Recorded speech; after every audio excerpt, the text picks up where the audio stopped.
Kinulit si Paolo Avellino sa isang interview kung anong age nito planong magpakasal. Ito ay dahil sa sinabi ni Paolo ang tungkol sa kaibigan nitong si Jake Cuenca nang tinukso nito ang aktor tungkol sa relasyon sa aktres na si Chi Filomeno.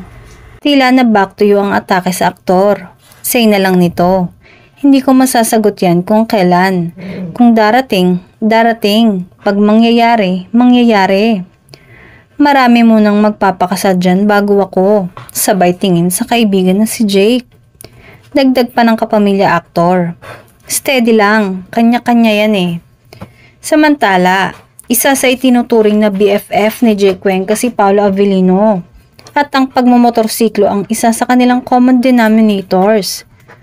Proud na proud din siya sa lahat ng accomplishments ni Paolo. As in bumabaha ng superlatives. At ganoon din naman daw si Paolo sa kanya. In fact, ang papuri daw ni Paolo sa tuwing may bago siyang project ang pinaka nagmamatter sa kanya. Ang bongga nga na walang plastikan at gamitan sa friendship ni Jake at Paolo.